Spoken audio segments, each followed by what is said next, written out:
All right, what we're going to talk about now is the rear end assembly. First of all, if you notice this axle, this is what we call a slip axle. Slip axle means there's no keyways, there's no anything on it to keep this from just staying stationary or spinning with the wheels. That means that you can take the nuts off of either side and drive the axle out, which means if you drive the axle out, then all these components will drive down. What's important to notice is that if you try to take this nut off and pry this out, you will damage the strut. So it's very, very important if you decide that you want to take this wheel off, do not just take this nut off and pry this strut out. What you need to do is take the nut off, drive the shaft over, and then drop the wheel out, which is what we'll do right now. If you notice this strut, it's also got two bolts here. This bolt is taken out because we were working on something inside. But if you take out these two bolts, you still cannot pull this strut out. If you try to pull the strut out, you'll notice that it's going to hit this wheel. You're going to end up bending or damaging the body or the strut if you try to just pull the strut out by taking these two bolts out. So what we're going to do now is we're going to take off these two nuts. We're going to do it one at a time, but we're going to look at this side first. Of course, that's not the one that came off.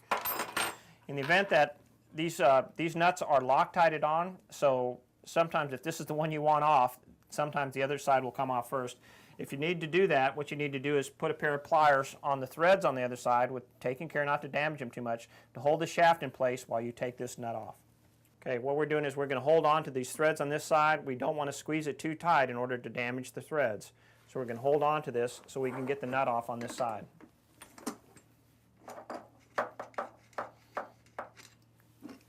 Okay, now the shaft is completely free. So what we're going to do to change the left tire is we're going to take a screwdriver, or you can use any other blunt object, and we're going to drive this shaft past the wheel so the wheel will drop out. Okay, what we're going to do is we're going to drive this shaft out the other side. What's important to notice is that as this shaft comes out on the other side, you don't want it to catch this aluminum strut and start putting the strut out. So while you're driving the shaft through, be sure you check the other side to be sure that you're not catching the other strut.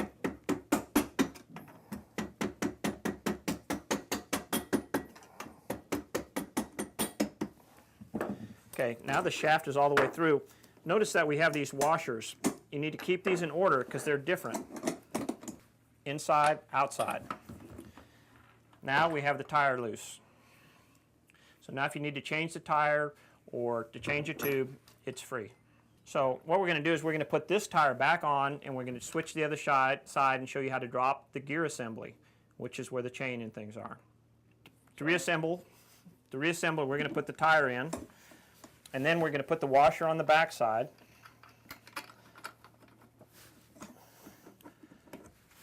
From the other side, we're gently going to tap the shaft back through.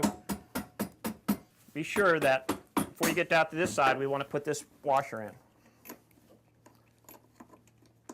Before we do this, we're going to put this spacer in. Now we're going to tap the axle.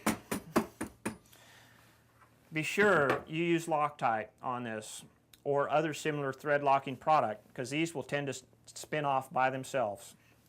So we're going to put this on, and we're going to go to the other side, and we're going to show you how to drop the other wheel assembly.